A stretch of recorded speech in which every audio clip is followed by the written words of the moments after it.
যে ব্যক্তি আল্লাহকে স্মরণ করে আর করে না, তাদের পার্থক্য হচ্ছে জীবিত আর মৃতের মতো।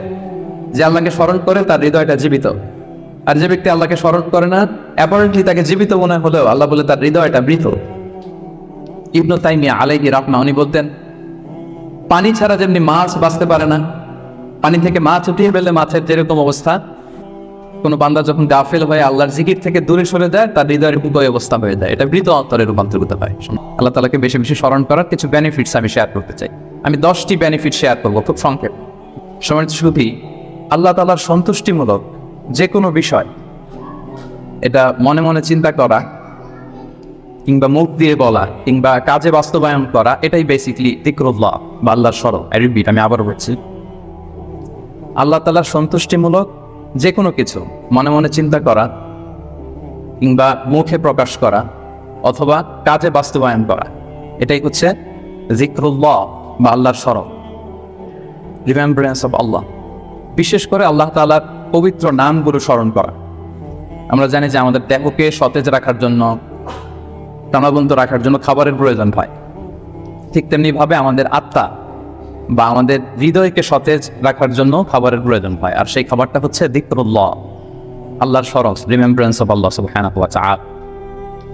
এবং রাসূল সাল্লাল্লাহু আলাইহি ওয়াসাল্লাম বলেছেন যে আমাদের দেহের সবচাইতে দামি অঙ্গ হচ্ছে আমাদের ইফাত বা আমাদের হৃদয়।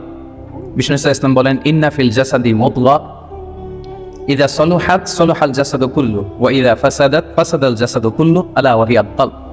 নিশ্চয়ই তোমাদের দেহে একটি গোশতের টুকরো আছে, এই গোশতের টুকরোটা যদি ভালো হয় পুরো দেহটা ভালো হয়, আর এটা যদি নষ্ট হয়ে যায় পুরো দেহটা নষ্ট হয়ে যায়, আর সেটা হচ্ছে কলব বা অন্তর বা হৃদয়। তো আমাদের হৃদয়ের প্রশান্তির জন্য, আমাদের হৃদয়টাকে পরিচ্ছন্ন রাখার জন্য, আমাদের আত্মা বা কলবকে সজীব তরতাজা প্রাণবন্ত রাখার জন্য আল্লাহ তাআলা সবসময় আমাদেরকে তার পবিত্র নামগুলোকে স্মরণ করতে বলেছেন, তার জিকির করতে বলেছেন। এবং আল্লাহ সুবহানাহু ওয়া তাআলার এই বরকতময় নামের যে লজ্জাত, যে স্বাদ, এটার আনন্দ তুলনাহীন, পৃথিবীর কোনো কিছুর সাথে তুলনা হয় না। এবং যারা আল্লাহর নাম জপে, আল্লাহকে ডেকে এর তৃপ্তি পেয়েছেন, কেবলমাত্র তারাই এটা উপলব্ধি করতে পারে, তারাই এটা ভেতর থেকে অন্তর থেকে রিয়েলাইজ করতে পারে। এবং আল্লাহ তাআলার নৈকট্য হাসিলের অন্যতম একটি মাধ্যম হচ্ছে এই যিকরুল্লাহ বা আল্লাহ তাআলার স্মরণ। এবং বেশি বেশি আল্লাহ তাআলাকে স্মরণ করার মধ্য দিয়ে আল্লাহ তাআলার সাথে আমাদের একটা গভীর অ্যাটাচমেন্ট তৈরি হয়, একটা সুসম্পর্ক তৈরি হয়। এজন্য আপনারা দেখবেন কোরআনের পরতে পরতে বিভিন্ন জায়গায় আল্লাহ সুবহানাহু ওয়া তাআলা তার জিকিরের কথা বলেছেন, তাকে স্মরণ করতে বলেছেন। যে আয়াতটি দিয়ে আমি শুরু করেছি, সূরা আহজাবের 41 এবং 42 নম্বর আয়াত, আল্লাহ তাআলা ইরশাদ করছেন, ইয়া আইয়ুহাল্লাযীনা আমানু যকুরুল্লাহা যিকরান কাসীরা ওয়া সাব্বিহুহু বুকরাতান ওয়া আসীলা। অর্থাৎ ওহে বিশ্বাসীরা, তোমরা বেশি বেশি আল্লাহর জিকির করো বা আল্লাহ তাআলাকে স্মরণ করো, আর সকাল সন্ধ্যা তার পবিত্রতা বা তার মহিমা ঘোষণা করো। বিভিন্ন আয়াতে একই কথা আল্লাহ তাআলা রিপিট করেছেন যে আমাকে বেশি বেশি স্মরণ করো, বেশি বেশি আমার জিকির করো, এবং সকাল সন্ধ্যা আমার পবিত্রতা এবং মহিমা তোমরা ঘোষণা করো। এবং বিষ্ণু ইসলাম বিভিন্ন হাদিসে তিনি বলেছেন যে আলাইকুম বিযিকরিল্লাহ, তোমাদের উচিত বেশি বেশি আল্লাহ তাআলাকে স্মরণ করা।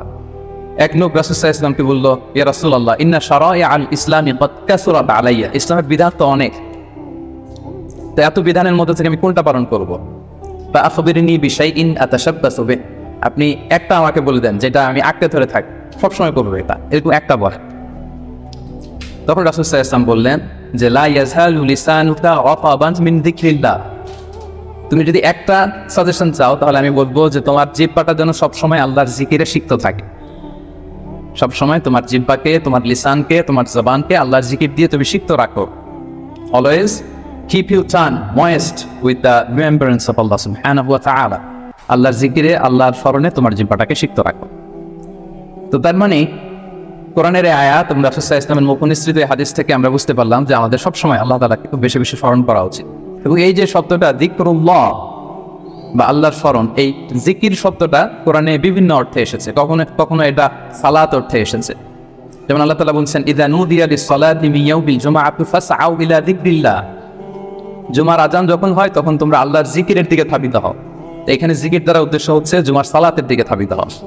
আবার কখনো কখনো এই জিকির শব্দটা কোরআন অর্থে এসেছে। আল্লাহ তাআলা বলছেন, ইন্না নাহনু নাযালনা যিকরা ওয়া ইন্না লাহু লাহাফিযুন, নিশ্চয়ই আমি আল্লাহ তাআলা এই জিকিরকে নাজিল করেছি, এই জিকিরকে আমি সংরক্ষণ করব, এই জিকির দ্বারা উদ্দেশ্য হচ্ছে কোরআন, মানে আমি কোরআনকে নাজিল করেছি আর এই কোরআনকে আমি সংরক্ষণ করব। আবার কখনো এই জিকির আল্লাহর আইন বা আল্লাহর বিধান অর্থে কোরআনে এসেছে। আল্লাহ তাআলা বলছেন, ওয়ামান আ'রাদা আন যিকরি ফাইন্না লাহু মাঈশাতান দানকা। যে ব্যক্তি আমি আল্লাহর আইন বা বিধান থেকে মুখ ফিরিয়ে নেয়, তাকে আমি তার জীবনটাকে আমি কঠিন করে দেব, সংকীর্ণ জীবিকা আমি তাকে দান করব, এবং কিয়ামতের দিন ওয়া নাহসুরুহু ইয়াওমাল কিয়ামাতি আ'মা, তাকে অন্ধ করে আমি কিয়ামতের দিন উত্থিত করব। আবার কখনো কখনো এই জিকির শব্দটা কোরআনে ইলম বা নলেজ কে রিপ্রেজেন্ট করতে এসেছে।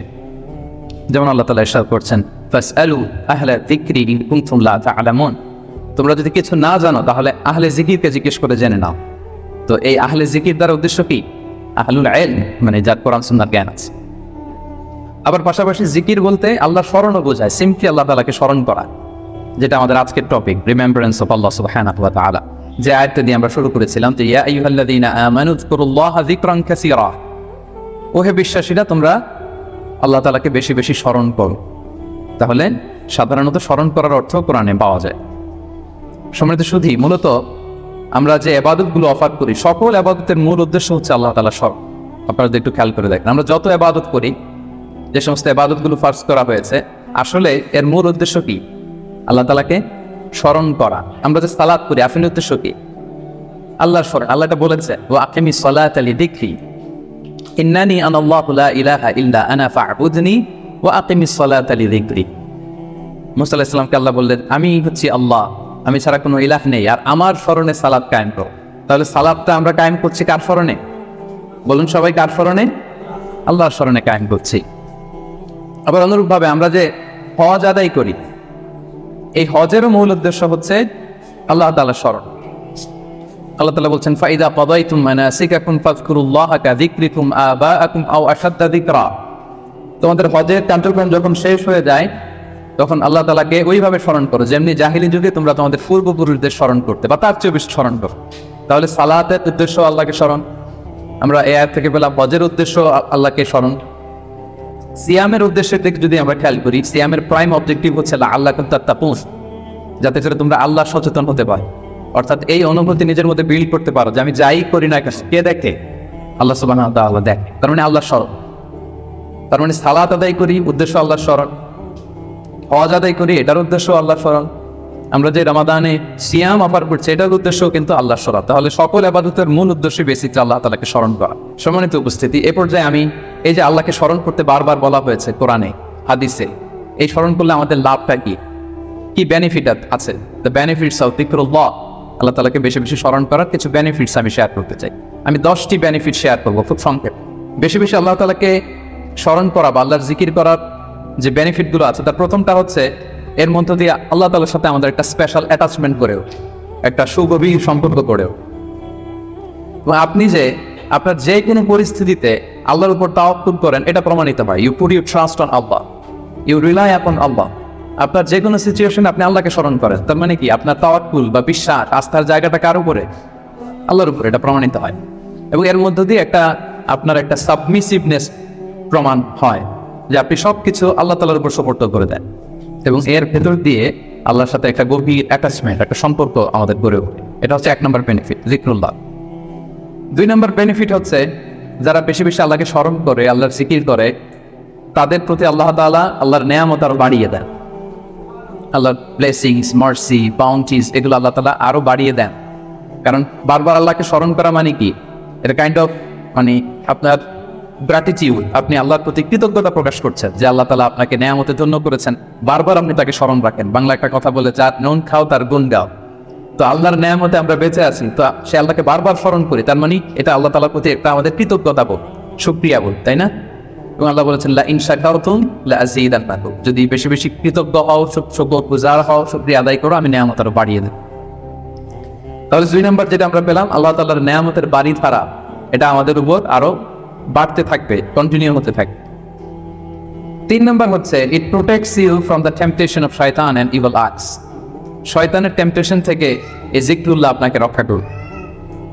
আমরা হাদিসে পড়েছি যে শয়তান ইয়াজতি মাজরাদ দাম, শয়তানকে আল্লাহ এত পাওয়ার দিয়েছেন, রক্ত চলাচলের ওখানে শয়তান ঢুকেও আপনাকে প্রভোগ করতে পারে, টেম্পটেশন দেয়।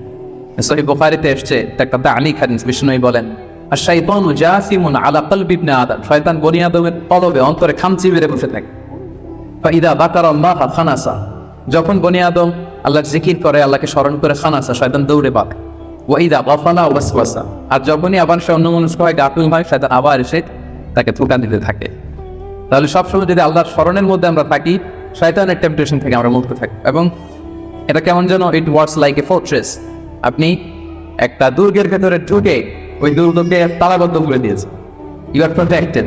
হ্যাঁ, একটা শিল্ডের পেছনে আপনি আছেন, শয়তানের টেম্পটেশন আপনাকে ছুঁতে পারবে না, শয়তানের হাতছানি আপনাকে ছুঁতে পারবে না, আপনি প্রোটেক্টেড। সবসময় যদি আল্লাহ তাআলার জিকিরে, আল্লাহর স্মরণে থাকা যায়, তাহলে স্পেশাল প্রোটেকশন আল্লাহ তাআলার পক্ষ থেকে আমরা পাই।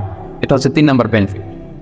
4 নম্বর বেনিফিট হচ্ছে এই যিকরুল্লাহ বা আল্লাহ তাআলার স্মরণগুলো আপনার মিজানের পাল্লায় সেদিন অনেক উঁচু পাহাড় হয়ে দাঁড়াবে, মিজানের পাল্লাকে ভারী করে। এর সপক্ষে ভুরি ভুরি হাদিস আছে, এতগুলো এখানে উল্লেখ করা সম্ভব না, একটা শুধু বলি। বিষ্ণু ইসলাম বলেন, সুবহানাল্লাহি ওয়াল হামদুলিল্লাহি তামলাআনি মা বাইনাস সামাই ওয়াল আরদ। আপনি যদি একবার সুবহানাল্লাহ পড়েন বা আলহামদুলিল্লাহ পড়েন, তাহলে আকাশ জমিনের মাঝখানে যত ফাঁকা জায়গা আছে, পুরো জায়গাটাকে আল্লাহ তাআলা সওয়াব দিয়ে পরিপূর্ণ করে আপনার আমলনামায় উঠিয়ে দেবেন। সুবহানাল্লাহি বিহামদিহি। তাহলে প্রত্যেকটা তাসবিহ উচ্চারণের মধ্য দিয়ে আমার আমলনামা বাড়তেছে, তাই না? আমার মিজানের পাল্লা সেটা ভারী হবে। ফামান সাকুলাত মাওয়াজিনুহু ফাহুয়া ফি ঈশাতির রাদিয়া। আর সেদিন যার মিজানের পাল্লা ভারী হবে, সে আনন্দে থাকবে, সুখে থাকবে, স্বচ্ছন্দ থাকবে, শেষ হাসিটা সেই আসবে।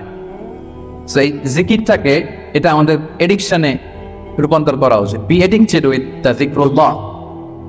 সবসময় আপনি পড়ুন লা ইলাহা ইল্লাল্লাহ, সুবহানাল্লাহ। ট্রাফিক জ্যামে আটকে আছেন, পড়ুন আস্তাগফিরুল্লাহ। ড্রাইভিং করছেন, পড়ুন আস্তাগফিরুল্লাহ। মিটিং এ আছেন, ফাঁকে পড়ুন আস্তাগফিরুল্লাহ। অবসর সময় কাটাচ্ছেন, পড়ুন লা হাওলা ওয়ালা কুওয়াতা ইল্লা বিল্লাহ, হাসবুনাল্লাহ। আপনি পড়ুন, আপনি প্রোটেক্টেড থাকবেন। এবং প্রতিটি শব্দ উচ্চারণের মধ্য দিয়ে আপনার আমলনামা ভারী হতে থাকবে।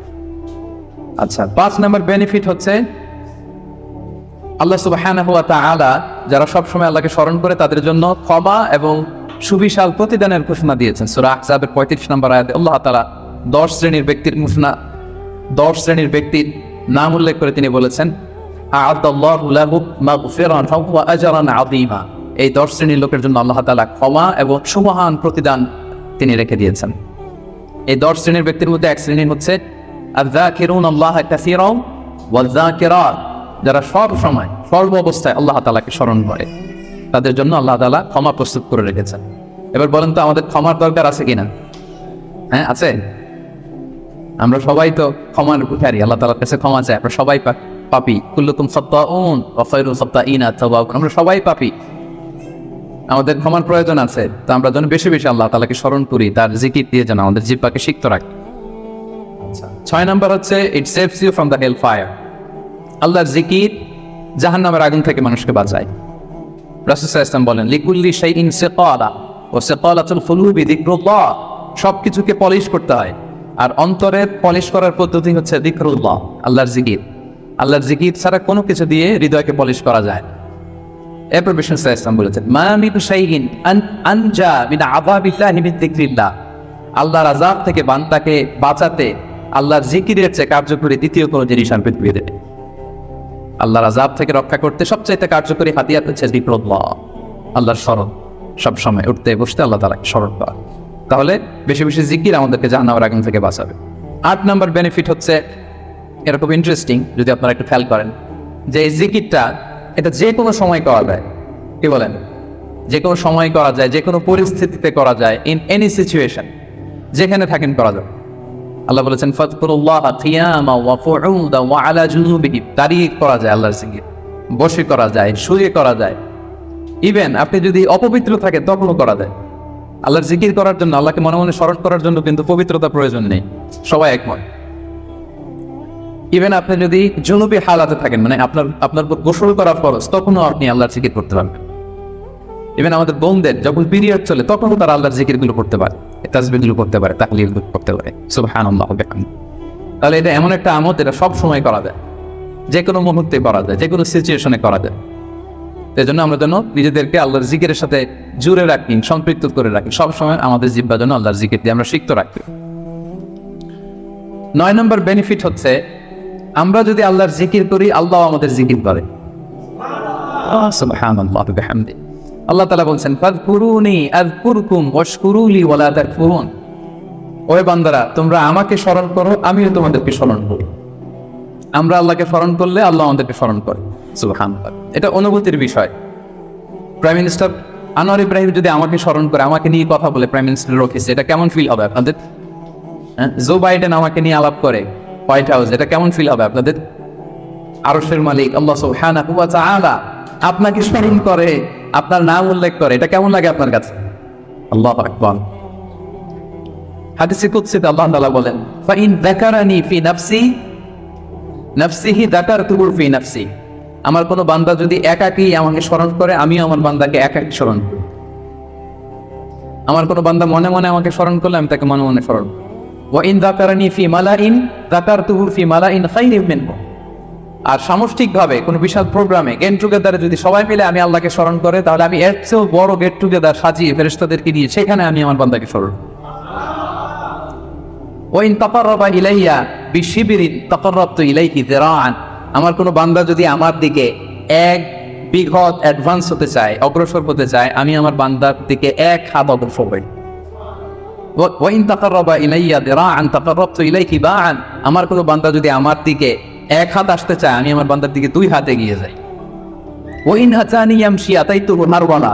আমার কোনো বান্দা যদি আমার দিকে হেঁটে হেঁটে আসতে চায়, আমি আমার বান্দার সাক্ষাতে উদ্গ্রীব হয়ে তার দিকে দৌড়ে দৌড়ে যাই। ফাযকুরুনি আযকুরুকুম ওয়াশকুরুলি ওয়ালা তাকফুরুন। আমাকে স্মরণ করো তো আমিও তোমাদের স্মরণ। আল্লাহু আকবার। তাহলে জিকিরের 9 নম্বর বেনিফিট হচ্ছে আমরা আল্লাহকে স্মরণ করলে আল্লাহ কি করে? আমাদেরকে স্মরণ করে। জিকিরের 10 নম্বর বেনিফিট হচ্ছে জিকির হৃদয়কে প্রশান্ত করে। আলা বিযিকরিল্লাহি তাতমাইন্নুল কুলুব। আল্লাহর জিকির দিয়ে, আল্লাহর স্মরণ দিয়ে আমাদের হৃদয় প্রশান্ত হয়। সম্মানিত ভাই ও বোনেরা, পৃথিবীর কোনো কিছু দিয়ে আপনার হৃদয়কে আপনি পরিতৃপ্ত করতে পারবেন?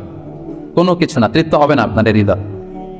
আপনি যদি পেট ভরে ভালো কিছু খান 5 স্টার বুফেতে, আপনার পেট ভরবে কিন্তু হৃদয় তৃপ্ত হবে।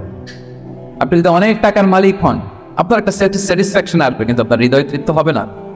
আপনার যদি অনেক নেম হয়, ফেম হয়, পাওয়ার আসে আপনার হাতে, আপনার একটা স্যাটিসফ্যাকশন আসবে, আপনার হৃদয় তৃপ্ত হবে না। বিবাহিতরা তারা যদি ফিজিক্যাল ইন্টিমেসিতে যায়, হালাল পন্থায়, তার ডিজায়ার ফুলফিল হয় কিন্তু তার কন তৃপ্ত হয় না, হৃদয় তৃপ্ত হয় না। হৃদয় তৃপ্ত হয় কেবলমাত্র শুধুমাত্র একমাত্র একটি নামের স্মরণে। নামটা কি? আল্লাহ। আলা বিযিকরিল্লাহি তাতমাইন্নুল কুলুব। জেনে রেখো, শুধুমাত্র কেবলমাত্র আল্লাহর নামের স্মরণেই আমাদের হৃদয় প্রশান্ত হয়। আল্লাহর জিকিরেই আপনি মনোদৈনিক প্রশান্তি লাভ করবেন। বিষ্ণু সাল্লাল্লাহু আলাইহি ওয়াসাল্লাম বলেছেন, মাসালুল্লাযী ইয়াযকুরু রাব্বাহু ওয়াল্লাযী লা ইয়াযকুরু মাসালুল হাইয়্যি ওয়াল মাইয়্যিত। যে ব্যক্তি আল্লাহকে স্মরণ করে আর করে না, তাদের পার্থক্য হচ্ছে জীবিত আর মৃতের মতো। যে আল্লাহকে স্মরণ করে তার হৃদয়টা জীবিত, আর যে ব্যক্তি আল্লাহকে স্মরণ করে না, অ্যাপারেন্টলি তাকে জীবিত মনে হলেও আল্লাহ বলে তার হৃদয়টা মৃত। ইবনে তাইমিয়া আলাইহি রাহমাহ উনি বলতেন, পানি ছাড়া যেমনি মাছ বাঁচতে পারে না, পানি থেকে মাছ উঠিয়ে ফেললে মাছের যেরকম অবস্থা, কোনো বান্দা যখন গাফেল হয়ে আল্লাহর জিকির থেকে দূরে সরে যায়, তার হৃদয়ের ওই অবস্থা হয়ে যায়। এটা মৃত অন্তরে রূপান্তরিত হয়। সম্মানিত ভাই বোনেরা, তাহলে আল্লাহর স্মরণের সর্বশেষ 10 নম্বর বেনিফিট আমরা যেটা পেলাম সেটা হচ্ছে আলা বিযিকরিল্লাহি তাতমাইন্নুল কুলুব। আল্লাহর জিকিরে আমাদের হৃদয় প্রশান্ত হয়। তাহলে 10টা বেনিফিট আমরা তো বুঝতে পারলাম নাকি? এখন কি মনের মধ্যে আগ্রহ জাগতেছে বেশি বেশি আল্লাহর তাসবিহ, তাহলিল, জিকিরগুলো করার অবসর টাইমে? হ্যাঁ, ইনশাআল্লাহ বলেন সবাই। ইনশাআল্লাহ, আল্লাহ আমাদের তৌফিক দান করুক। এবার আমরা একটু করে জেনে নেই, এই যে জিকির করবো এটার পদ্ধতি কি? জিকিরের পদ্ধতি নিয়ে আবার অনেক কথাবার্তা আছে। কোন পদ্ধতিতে এই জিকিরটা আমরা করব? শুরুতেই তো আমরা এতটুকু বলেছি যে আল্লাযীনা ইয়াযকুরুনাল্লাহা কিয়ামান ওয়া কুউদান ওয়া আলা জুনুবিহিম, যে দাঁড়িয়েও জিকির করা যায়, বসেও করা যায়, শুয়েও করা যায়। আল্লাহ তাআলা একটা আয়াতে বলেছেন, ফাযকুরুল্লাহা কামা আল্লামাকুম মা লাম তাকুনু তা'লামুন। তোমরা আল্লাহকে ওইভাবে স্মরণ করো, আল্লাহর জিকির করো যেভাবে আল্লাহ তোমাদের শিখিয়েছে। তাহলে জিকির কিভাবে করতে হবে এটাও কিন্তু আল্লাহ তাআলা আমাদেরকে শিখিয়েছে, ইনস্ট্রাক্ট করেছেন, গাইড করেছেন। আমি শোনাবো। আল্লাহ যেভাবে শিখিয়েছেন, ফাযকুরুল্লাহা কামা আল্লাহ, আল্লাহ যেভাবে শিখিয়েছেন ওইভাবে করো জিকির। কিভাবে শিখিয়েছেন আল্লাহ? সূরাতুল আ'রাফের 205 নম্বর আয়াতে আল্লাহ তাআলা খুব এক্সপ্লিসিটলি তিনি জানিয়েছেন কিভাবে আল্লাহর জিকির করতে হবে। আল্লাহ তাআলা বলছেন, ওয়াযকুর রাব্বাকা ফি নাফসিকা তাদাররুআন ওয়া খীফাতান ওয়া দুনাল জাহরি বিল কওলি বিল গুদুবি ওয়াল আসাল ওয়া লা তাকুন মিনাল গাফিলিন। সম্মানিত সুধী, খেয়াল করে শুনুন কিভাবে আল্লাহর জিকির করতে হবে। দেখেন আল্লাহ তাআলা কয়েকটা নির্দেশনা আমাদেরকে দিয়েছেন। নাম্বার 1, ওয়াজকুর রব্বাকা, তোমার রবের জিকির করো। তার মানে জিকিরের মধ্যে কার নাম থাকতে হবে? কোন জিকিরে যদি আল্লাহর নাম না থাকে ওইটা আল্লাহর জিকির হবে? বলেন। আপনি বাংলাদেশে অনেক জিকির দেখবেন যে এমন কিম্ভূত কিমাকার অদ্ভুত আওয়াজে জিকির করে যেখানে আল্লাহ তাআলার পবিত্র নাম খুঁজে পাওয়া যায়। এরকম জিকির আছে না? তো এটা কি কোরআন অনুযায়ী জিকির হলো? হয়। আল্লাহর নাম থাকতে হবে 1 নম্বর শর্ত। এরপর আল্লাহ বললেন ফি নাফসিকা, জিকির করতে হবে মনে মনে। এভাবে মনে মনে জিকির করতে হবে, মনে মনে আল্লাহ তাআলাকে স্মরণ করা। এটা রেকমেন্ডেড, এটা বেশি ভালো। যদি আপনি আওয়াজ করে করতে পারবেন এটা জায়েজ আছে। 2 নম্বরে হচ্ছে তাদাররুআন, সবিনয়ে। আপনার একটা বিনীত ভাব থাকতে হবে জিকিরের মধ্যে। 3 নম্বর হচ্ছে খাইফাতান, ভীত বহবল চিত্তে, আল্লাহর ভয় আপনার অন্তরে জাগ্রত থাকতে হবে জিকিরের সঙ্গে। তারপর হচ্ছে দুনাল জাহরি মিনাল কওল, অনুচ্চ স্বরে, আওয়াজ করে, চিৎকার চেঁচামেচি করে নয়। আওয়াজ করে জিকির করা যাবে শুধু তালিমের ক্ষেত্রে। ধরেন যে আমি শিক্ষা দিচ্ছি আমার স্টুডেন্টদেরকে বা লোকদেরকে যে এটা হচ্ছে লা ইলাহা ইল্লাল্লাহ, তো আমি আওয়াজ করে না বললে ওরা শুদ্ধভাবে উচ্চারণ করতে পারবে? তালিমান তারবিয়াতান এটা জায়েজ আছে, কিন্তু বেসিকলি জিকির হবে ফি নাফসিক, মনে মনে। তাদাররুআন, সবিনয়ে। খাইফাতান, ভীত বহবল চিত্তে। দুনাল জাহরি বিল কওল, অনুচ্চ স্বরে আল্লাহ তাআলাকে ডাকো। এটা হচ্ছে জিকিরের পদ্ধতি কোরআনের আয়াতের আলোকে। হাদিসে বিষ্ণু ইসলাম আরেকটা যোগ করেছেন। এক হাদিসে বিষ্ণু বলেন 7 শ্রেণীর ব্যক্তিকে আল্লাহ তাআলা কিয়ামতের দিন তার সুশীতল আরশের নিচে ছায়া দিবেন, যেদিন আল্লাহর সেই ছায়া ছাড়া কোনো ছায়া থাকবে না।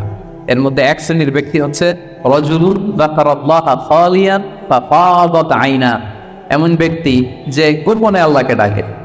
যাকারাল্লাহা খালিয়ান, বিষ্ণু আরেকটা জুড়ে দিয়েছেন খালিয়ান, গোপনে। গোপনে জিকির এটা আল্লাহ তাআলার কাছে বেশি পছন্দনীয়। এরপর তিনি আবার বললেন ফাফাদাত আইনা, অশ্রুসিক্ত নয়নে, চোখের পানি ছেড়ে অশ্রুসিক্ত নয়নে যদি আমরা জিকির করি, ওই জিকিরটা, ওই দোয়াটা আল্লাহ তাআলার কাছে খুব দ্রুত কবুল হয়ে যায়। প্রিয় ভাই বোনেরা, 2 ফোঁটা আল্লাহর কাছে সবচাইতে প্রিয়। আওয়াজ করে বলুন তো কয় ফোঁটা? 2 ফোঁটা। এক হচ্ছে জিহাদের ময়দানে মুজাহিদের গা বেয়ে রক্তের ফোঁটা। জিহাদের ময়দানে মুজাহিদের শরীর থেকে ঝরে পড়া রক্তের ফোঁটা আল্লাহর কাছে বড় প্রিয়। 2 নম্বর হচ্ছে অনুতপ্ত বান্দার চোখের পানির ফোঁটা। একজন বান্দা তার কৃতকর্মের জন্য অনুতপ্ত হয়ে যখন কাঁদে, অশ্রু বিসর্জন দেয়, তার চোখের পানি তার চোখ বেয়ে, তার নাক বেয়ে জমিনে ড্রপ করার আগেই আল্লাহ এই বান্দাকে মাফ করে দেয়। তাহলে মুজাহিদের রক্তের ফোঁটা আর অনুতপ্ত বান্দার চোখের পানির ফোঁটা আমার কাছে তো প্রিয়। বিশ্বনবী তাই বললেন, রাজুলুন যাকারাল্লাহা খালিয়ান ফাফাদাত আইনা, এমন ব্যক্তি যে গোপনে আল্লাহকে স্মরণ করে আর অশ্রুসিক্ত নয়নে। তাহলে জিকির কিভাবে করব? মোটামুটি একটা পিকচারাইজেশন হয়েছে না? হ্যাঁ, ওয়াজকুর রব্বাকা ফি নাফসিকা, মনে মনে জিকির করুন। তাদাররুআন, সবিনয়ে। খাইফাতান, ভীত বহবল চিত্তে। দুনাল জাহরি বিল কওল, অনুচ্চ স্বরে। আর হাদিসে এসেছে খালিয়ান, গোপনে। ফাফাদাত আইনা, অশ্রুসিক্ত নয়ন। এভাবে যদি আমরা আল্লাহ তাআলাকে স্মরণ করি, এভাবে যদি আমরা কায়মনোবাক্যে আল্লাহকে ডাকি, এভাবে যদি আল্লাহ তাআলার কাছে চাই, আল্লাহ তাআলা এই দৃশ্যটা দেখতে করতে পছন্দ করেন। তাহলে জিকিরের পদ্ধতি সবার কাছে ক্লিয়ার। এর বাইরে যে লম্ফ দিয়ে অদ্ভুত কিমাকার আওয়াজ করে জিকির করলে এটা হবে? ওইটা কোরআন সুন্নাহর সাথে সাংঘর্ষিক হবে। এভাবে জিকির করা যাবে। সুস্পষ্ট আল্লাহ তাআলার পবিত্র বরকতময় নাম বোঝা যেতে হবে এবং গোপনে অনুচ্চ স্বরে নীরবে আল্লাহ তাআলার নামকে জ্বলতে হবে। এবার দ্য কোয়েশ্চেন অ্যারাইজেস, কোন জিকিরটা করব? জিকির তো অনেক, কি বলেন? আমরা একটু জেনে নিই যে সবচাইতে শ্রেষ্ঠ জিকির কোনটা। কেউ কি জানেন সবচেয়ে শ্রেষ্ঠ জিকির কোনটা? হ্যাঁ, সুবহানাল্লাহি বিহামদি। আর একটু বলেন, আওয়াজ করে, সাহস করে বলেন। লা ইলাহা ইল্লাল্লাহ, এই তো চলে আসছে। এটা সবচাইতে শ্রেষ্ঠ জিকির। সহিহ মুসলিমের বর্ণনা, বিষ্ণু ইসলাম বলেন আফদালুল যিকরি লা ইলাহা ইল্লাল্লাহ, সবচাইতে শ্রেষ্ঠ জিকির হচ্ছে লা ইলাহা ইল্লাল্লাহ। আপনার কাছে মনে হয় এটা তো সিম্পল, তো সবাই জানে, এটা তো সবাই পড়ে না। আল্লাহ তাআলার কাছে এটা অনেক দামি, সবচাইতে শ্রেষ্ঠ জিকির। এটা একটা বিপ্লবী বাণী, এটা একটা সুমহান বাণী।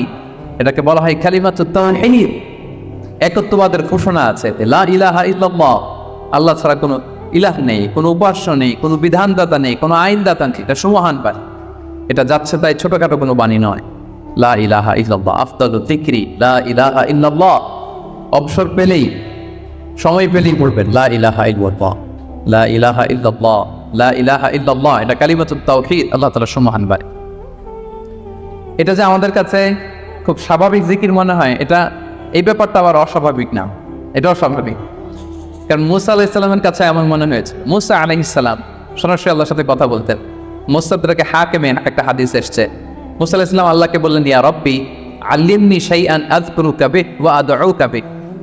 মুসা আলাইহিস সালাম আল্লাহকে বললেন, আল্লাহ আপনি আমাকে এমন একটা জিকির শিক্ষা দেন যে জিকিরটা দিয়ে আমি আপনাকে ডাকবো, আপনার কাছে চাইবো, এবং এটা আর কেউ জানবে না, আপনি আর আমি।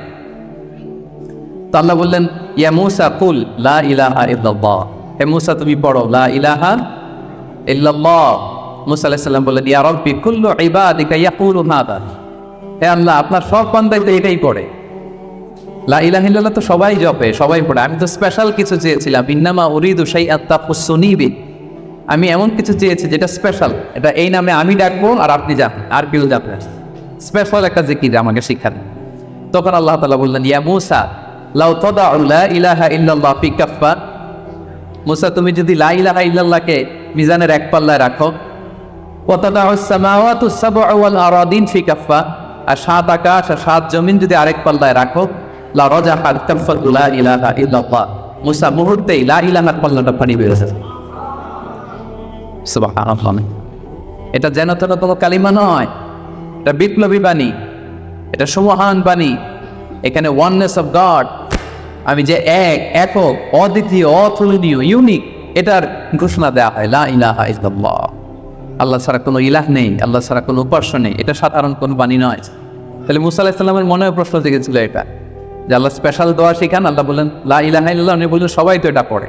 তখন আল্লাহ বললেন এটা এত দামি, মিজানের এক পাল্লায় লা ইলাহা রাখলে আরেক পাল্লায় সাত আকাশ সাত জমিন রাখলে লা ইলাহার পাল্লা ভারী হয়ে যায়। তাহলে আমরা লা ইলাহা ইল্লাল্লাহ এটার জিকির বেশি বেশি করব, কি বলেন? আসুন আমরা কয়েকবার পড়ি লা ইলাহা ইল্লাল্লাহ, লা ইলাহা ইল্লাল্লাহ, লা ইলাহা ইল্লাল্লাহ। আরেকটা হাদিসে এসেছে, রাসূল সাল্লাল্লাহু আলাইহি ওয়াসাল্লাম বলেন, আহাব্বুল কালামি ইলাল্লাহি আরবা, আল্লাহর কাছে সবচেয়ে প্রিয় কথা চারটি। বলুন তো কয়টি? চারটি। আল্লাহর কাছে সবচেয়ে প্রিয় কথা চারটি। এক হচ্ছে সুবহানাল্লাহ, দুই হচ্ছে আলহামদুলিল্লাহ, তিন হচ্ছে লা ইলাহা ইল্লাল্লাহ, চার হচ্ছে আল্লাহু আকবার। সুবহানাল্লাহ, আলহামদুলিল্লাহ, লা ইলাহা ইল্লাল্লাহ, আল্লাহু আকবার। এই চারটা কথা আল্লাহর কাছে সবচাইতে প্রিয়। কোনো সিকোয়েন্স রাখা লাগবে না, যেভাবে মন চায়। রাসূল সাল্লাল্লাহু আলাইহি ওয়াসাল্লাম বলেন, লা ইয়াগুররুকা বিআইয়িহিন্না বাদাতা, যেটা দিয়ে তুমি আগে শুরু করবে অসুবিধা নেই। আগে পড়তে পারেন লা ইলাহা ইল্লাল্লাহ, আগে পড়ুন সুবহানাল্লাহ, আগে পড়ুন আল্লাহু আকবার, আগে পড়ুন আলহামদুলিল্লাহ, কোনো সমস্যা না। তাহলে আল্লাহর কাছে সবচাইতে প্রিয় কথা কয়টি? চারটি। এটা আমরা জেনে গেলাম, সুবহানাল্লাহ, আলহামদুলিল্লাহ, লা ইলাহা ইল্লাল্লাহ, আল্লাহু আকবার। আচ্ছা, সহিহ বুখারীর সর্বশেষ হাদিসটা শোনাই।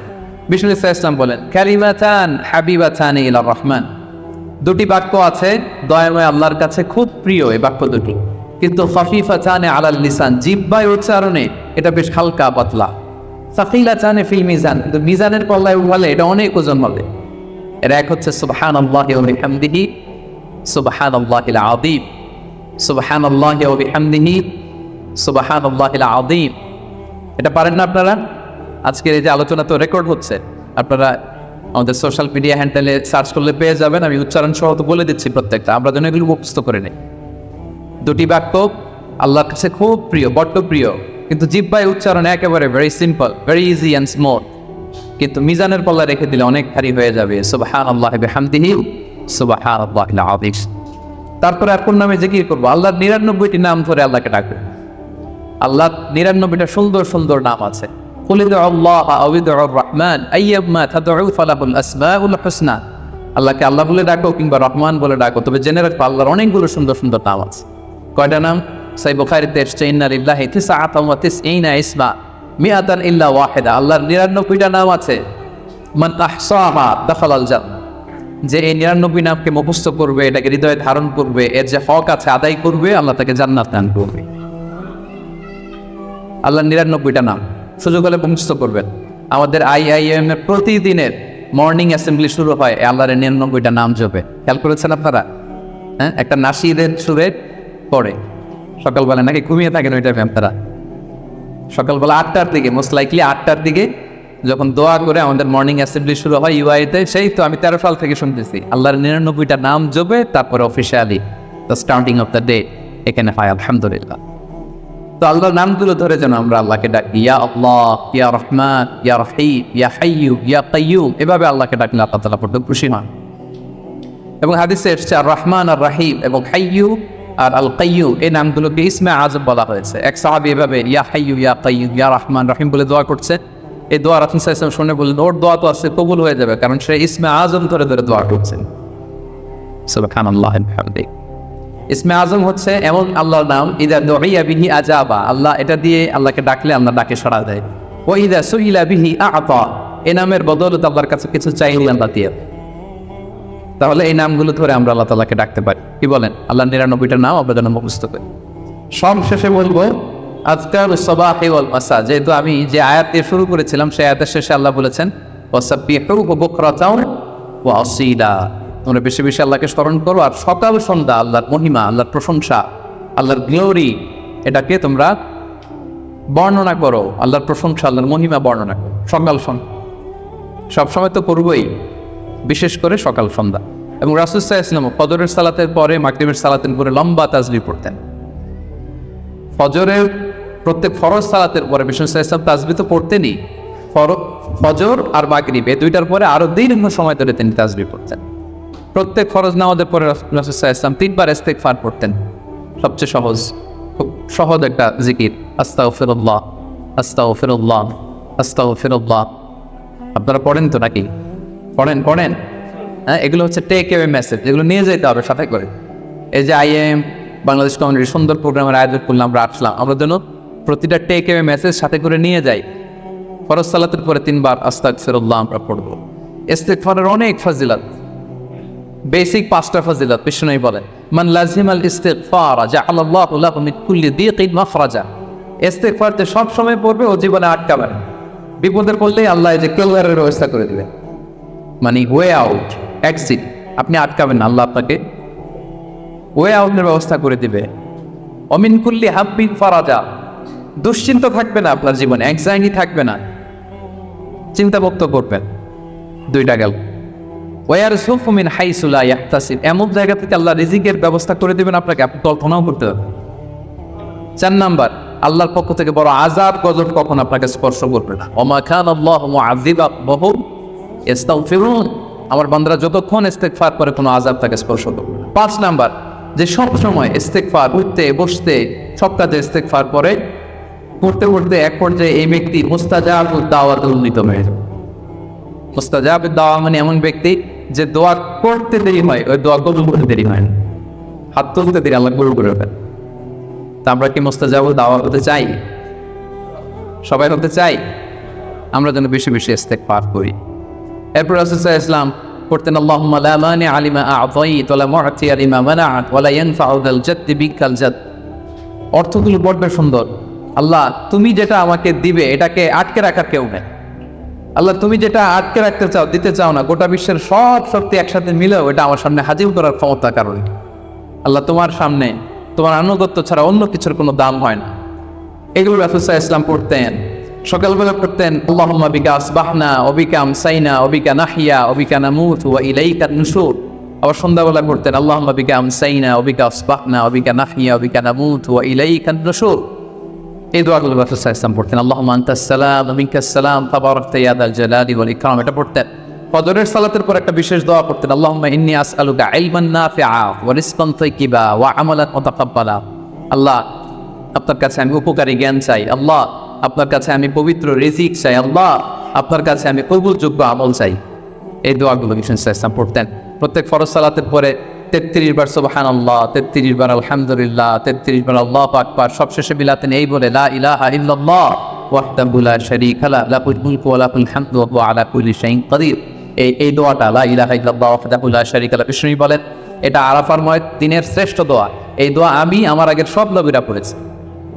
এই দোয়াটা যেন আমরা বেশি বেশি পড়ি। কত দোয়া যে বিষ্ণু সাল্লাল্লাহু আলাইহি ওয়াসাল্লাম করেছেন, প্রতিটা মুহূর্তে আল্লাহ তাআলার জিকির দিয়ে বিষ্ণু সাল্লাল্লাহু আলাইহি ওয়াসাল্লাম তার জিহ্বাকে সিক্ত রাখতেন। আমরা তো ঘুমের সময় পড়ি আল্লাহুম্মা বিসমিকা আমুতু ওয়া আহিয়া। বিশ্বনবী চমৎকার একটা দোয়া পড়তেন, আল্লাহুম্মা ইন্নী আসলামতু ওয়াজহি ইলাইক ওয়া ফাওয়াদতু আমরি ইলাইক ওয়া আলজাতু যাহরি ইলাইক রাগবাতান ওয়া রাহবাতান ইলাইক লা মালজা ওয়া লা মানজা ইল্লা ইলাইক আল্লাহুম্মা আমানতু বিকিতাবিকাল্লাযী আনসালতা ওয়া নাবিয়্যিকাল্লাযী আরসালতা। হে আল্লাহ, আমি আমার নিজেকে তোমার কাছে পরিপূর্ণ সাবমিশন করে দিলাম। ঘুমোতে গেলে আমাদের পিঠ বিছানায় লাগে না, আল্লাহ আমার বিছানাকে তোমার কাছে আমি আশ্রয় রাখি। আল্লাহ আমার নিজেকে আমি তোমার কাছে সুপর্দ করে দিলাম। কি সাবমিসিভনেস, কত চমৎকার ভাবে নিজেকে আল্লাহ তাআলার কাছে সঁপে দিতেন। আমরা পানি খাই, পানি খাওয়ার পরে বিষ্ণুনবী এত চমৎকার একটা দোয়া পড়তেন, তিনি পড়তেন আলহামদুলিল্লাহ ইল্লাযী জাআলা হাযাল মাআ আযবান ফুরাতান বিরাহমাতি ওয়া লাম ইয়াজআলহু বিলহান মুজাজান লিযুনুবিনা। প্রশংসা সে আল্লাহ, যে আল্লাহ দয়া করে এই পানিটাকে সুইট ওয়াটার মানে সুমিষ্ট পানি বানিয়েছেন। আমরা যে পাপী, আমাদের পাপের কারণে এই পানিটাকে লবণাক্ত বানিয়ে দেন। চিন্তা করেন তো, এই যে মিনারেল ওয়াটারের বোতল খুলে তো গট করে ইফতারি করে ফেল, পানি যদি মিষ্টি না পেলো না পানি হতো, লবণাক্ত হতো, কি হতো আমাদের? আমরা কি কল্পনা করি? এই দোয়াগুলো বিষ্ণু ইসলাম সবসময় পড়তেন। সফরের সময় লম্বা দোয়া পড়তেন। অনেক দোয়ার লিস্ট আমি নিয়ে এসেছিলাম, এগুলো আপনারা অনলাইনে সার্চ করলেও পাবেন। আমাদের পুরো দিনটাকে, আমাদের পুরো রাতের সময়গুলোকে আমরা আল্লাহর জিকিরে কিন্তু এভাবে সাজাতে পারি।